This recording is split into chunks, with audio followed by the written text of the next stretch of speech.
So here, this is Lord Potato, and this is What If Asta was the Reincarnation of Zaraki Kenpachi, Part 1. Now, I should mention one thing. I'm going to have to do this for only about like 10 minutes and then upload it or whatever. It won't probably be monetized when I upload it because, well, after this, I have to go to school. Or unless I record it during when I'm driving, but I'm not going to happen because fuck that shit. But let me continue into this What If and shut the fuck up. So, we begin in a 4-year-old Asta. Asta, well, not 4-year-old, kind of 6-year-old Asta. Asta was always bullied about the fact that he had no magic, and of course, the fact that no one really liked him. He was also kind of shorter than normal kids. Yuno's a little taller than him when he was actually 6 years old. Yuno and someone else with blue hair. They were basically kind of like twins, not really. They were all kind of orphans, but yeah. Of course, Yuno was always blessed by looking kind of good and kind of looking like a cute kid. Same with the other one with kind of blue hair. She had long blue hair, and it was a girl. And of course, her name was Sayena. And of course, well, she was kind of nice and friendly, but also had a very cold personality.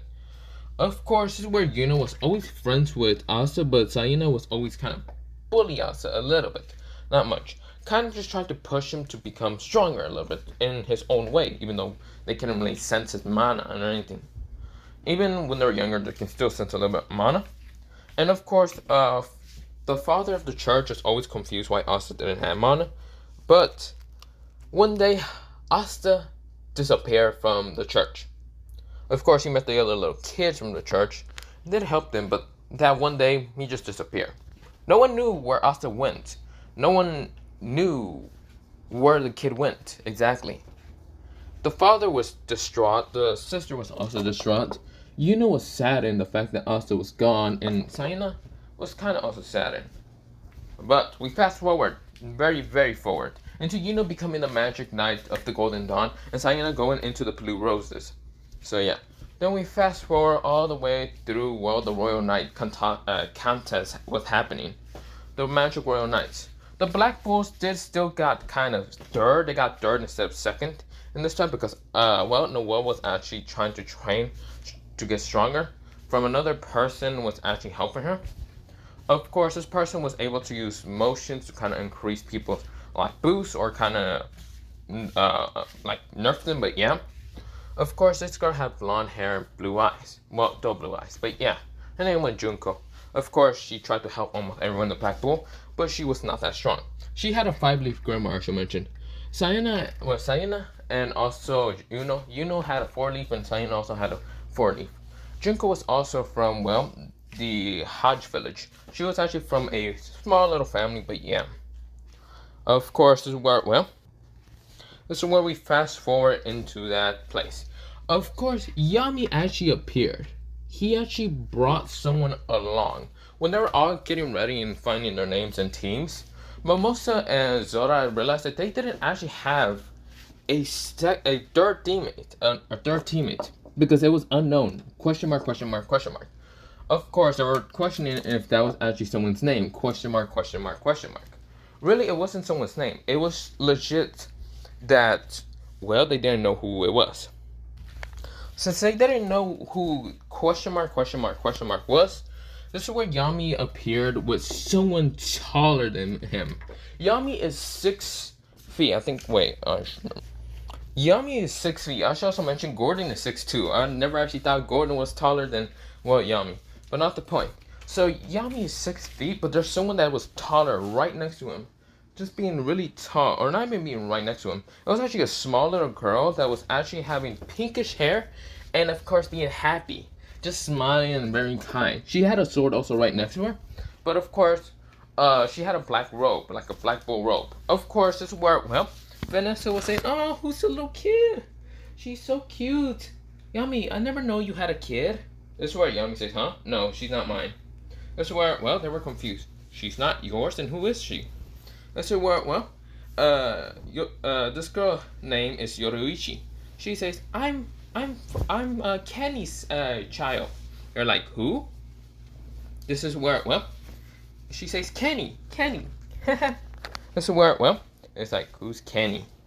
This is where, well, Yami says, "Oh, it's that third team of those three, the red hair and the orange hair girl." That's where, well, both of them turn around with Mimosa and Soda and sees this person with, of course, a hood over his head, a sword strapped onto him, and of course, this is where you can't really see his face or his head entirely. Of course, this is where, well, Yoriichi says, "Kenny, Kenny, Kenny." This is where, well, the person waved his hand at, well, Yoriichi, and Yoriichi says, "Yay! Father's really paying attention to me. I hope he wins this. He is one of the strongest people out there anyway.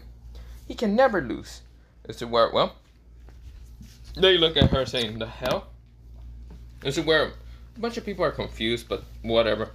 This is where, well, the match starts, and of course, this is where the first team is Team A, containing Absora, Mimosa, and, well, the in question mark person. Very unknown person. This is where, well, that is happening. Of course, this is where, well, they kind of question who is this person. Of course, this is where the person is walking. He does have like a white robe with a black underneath, but you can't really see. Of course, this is where he has bandages in his shirt a little bit, but yeah, and the hood is still covering up his face and, well, hair. You cannot tell. His sword looks to be covered all in bandages, but you really should not mess with this person.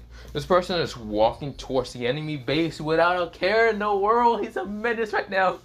This is where all of them are saying, "What? What is he doing? Does he not know the enemy is about to shoot him?" The enemy shoots multiple attacks at this person. This person getting hit left, right, down to the face. And this person seems not to care. He keeps walking. The person who's right now radioing the other people saying, "Attack, attack, attack, attack. He's going to go down. Whoever this guy is, he's not that strong." They can't barely sense any magic. They all realize, everyone realized that they can barely sense a drop of magic from this person. You know what's confused. Who is this person? Why can he not sense his magic? Unless he's making sure to cover it all up, it's confusing. Mimosa and Zora are confused. This is where Yami is the only one smirking with this devilish grin. This is where the Black Bulls realize that Yami's actually smirking. Yoriichi saying, "Go, father! Beat their asses! Murder them!" This is where everyone's confused, and this is where everyone blinks their eyes for a second, and this person's like just shatters the ground, rushing at the person at the trees. The person could not dodge, and of course, this is where the person, well, this this unknown person grabs him from the head, smashing his ass down to the ground. Then this person started rushing, jumping on the tree, started kind of flash stepping, appearing right in front of the enemy, the two that was actually combining their attacks. This is where they say, "Oh yeah? You might have taken out one of our teams, but you will never take our team." This is where they combined their magic, and I think it was fire and ice, I can't remember. It was earth or ice, I can't remember. This is where they send their attacks at this person. This person, like, the attack was going straight towards this person. The hood gets taken off when the attack smashes upon this person. Smoke and kind of dust is clearing up. This is where this person has spiky, long silver hair with bells on his tip of the edge of the hair. This is where, well, his clothes is a little bit dirty but not fucked up fully. And this is where this person has a scar running down one of his eyes and a fucking eye patch. This is where, well, this person smiles with this evil sharp teeth that you kind of feared. This is where both of them widen their eyes, and this is where, well, Yuna widened his eyes, Sayana widened her eyes. This is where they actually know who this person is. Even Junko, she met the little kid before, the little boy named Asta. This is where the board changes from, well, Yami kind of went up to Julius when the attacks were happening, changed the name from unknown to Asta Kenpachi. This is where, well, the board does change, and of course, people when they look up to see the board changing from unknown to being a racing unknown to Asta Kenpachi. This is where the person laughs and says, "Let's fight to the death!" This is where, well, Asta pulls out the, well, not even, it's still a Shinkai sword, yes, it's a sword.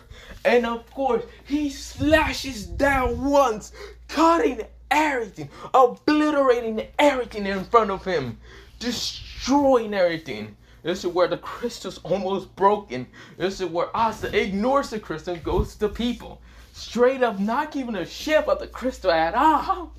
This is where, well, that person says, I won't lose. Tries to punch at Asta, and Asta grabs him from the neck and slash at this person, giving him such a huge gash. This person started coughing up blood like a little bitch he is. Of course, this is where Asta throws him to a crystal. I actually break it because he didn't really know where he actually threw this guy at. This is where the other guy was terrified and said, get away from me, you monster. This is where Asta says, hey, buddy, we're not done fighting to the death, are we? You know, I want to fight all the time to the death. You can't just get away from me. We must fight to the death. Just like true magic knights. Or whatever bullshit you say about that. I want to fight to the death. Come on. Don't give up like that, little bitch. This is where, well, the magic knight is getting scared, terrified, falls down and just say, please help. This is where when Asta was about to cut him down, Julius appeared, kind of putting him into a time barrier, time thing. This is where Asta is trying to break out. This is where he's actually moving through the barrier, saying, no, I will fight to the death. This is where, well, what's it called? This is where, well, Yami says, hey, Asta, you want to calm down? Huh? Sure. That's where Asta puts his sword back. He's still in that barrier, but yeah, he calms down. This is where, well, Yami says, sorry about that, Julius. Julius says, yeah, that's okay, Yami. This is where, well, Julius was confused. He was never seen someone from the Black Bulls have such immense willpower to actually be able to kind of just move through his time thing. This is where he always thought that people with not enough strong will won't be able to move. But Asta was on a complete different level. This man is such a savage. This is where the healer of, well, the Magic Knights goes up and starts healing them. But this is where, well, all those wounds are so terrifying. This is where that other dude was just pissing himself, shitting himself at the same time. Asta walks up, tours back up to like the others, and this is where Asta is kind of going to Yoriichi to kind of say, hey, Yoriichi. He kind of like says it in a calm manner, and Yoriichi says, Kenny, or he also says, father. This is where, well, Asta says, so how do you like the show? This is where Yoriichi says, it was amazing. You do always the cool stuff, father. This is where Asta's laughing. This is where, well, one person walks up to him, a person with golden eyes, black jet hair, and wearing a golden dawn robe, goes up to Asta and kind of was about to grab Asta's shoulder until his arm gets grabbed by Asta, saying, who the hell are you? And tell me why I shouldn't break your arm off right the fuck off. This is where, well, you know, they tried to use monoskin to kind of like stop him, stop Asta from breaking his arm, but he felt his arm breaking. Even with the monoskin, that didn't shit help. This is where Asta sent a very powerful destruction pressure on everyone. Everyone felt this. This is where Yami already felt this shit before. He was like, oh shit, I know where the radius is at. This is where he kind of stands somewhere where the radius is not affecting him. This is where, well, he knew that shit was going to happen. This is where what Asta's using is spiritual pressure. This is where, well, you're gonna feel this shit. This is where, well, Yoriichi says, Father, what are you doing? This is where, well, Asta says, sorry about that. Yoriichi, are you fine? Yoriichi says, I'm fine. Of course I'm going to be able to handle your pressure. Everyone else can't really handle pressure. You know, because they're all weaker. This is where she sticks out her tongue at everyone. Everyone gets quite annoying. This is where Asta goes, hey, who wants to fight me then? I'm going to rip you fucking apart. Rip you to fucking shreds. I don't give a shit. This is just a contest. I want to fight to the death. This is where everyone kind of gets scared of Asta. This is where, well, Asta says, don't be a little bitch. You know you want to fight me. Come on. Don't be a little bitch. This is where, well, Asta does let go of Yuno's hand. And Yuno feels his, like, wrist being broken or something. This is where, well, the healer says, do you need heal? This is where Yuno says, yeah, I think so. This is where, well, Asta says, come on. Who wants to fight me? You know you want to fight me. This is where all of them just get scared and kind of walk away. But yeah, this is where the match kind of continues on. And of course, this is where it's Mimosa, Zora, and Asta, Pachi, because yes, Asta has a last name called Pachi, versus Mimosa's older brother, Soy, and, well, Magna. Magna says, holy shit, I'll have to be going against this guy? Shit. I know he's probably new to the Black Bulls. This is where Magna says, wait, Yami, how new is this person? Or where did you even get him? Yami says, huh? Oh, he was always here. You just never asked if there was any Black Bulls still left hidden. You see here, there's 2 left. And you're meeting one of my second vice captains. Wait! Magna says, wait. He's a vice captain? Yeah, I met him a while ago. The kid was dangerous when I met him. He was only 9 years old and murdering fucking just nobles. He was murdering nobles left, right, fuck off, and kill even magic knights from different, well, what's it called? Kingdoms. The spade, the fucking heart, the fucking... God, this kid was a menace when he was younger. Now he has a child of his own. Not gonna lie, it's not his child. Truly, it's just he adopted her. So yeah, also I should mention that he's only 16. This is where Magna says, 16? 16? So you're saying he's younger than me? Yep. What the fuck? This is where, well, Asta says, hey, what rank are you? Black boy? Or Black Bull boy? This is where, well, Magna says, I'm older than you, I'm 19. Bitch, you shorter than me then. This is where Magna says, height doesn't matter, then age doesn't matter. This is where, well, Magna fighting with Asta and Asta's right now, just kind of entertaining this shit. But before it starts, he's gonna rip fucking Magna a new one. But yeah. But of course, this is actually when I'm gonna leave it off. I can't continue on because a little bit I have to go, but yeah, and I have to upload this. But other than that, have a nice patata, and good night. Bye.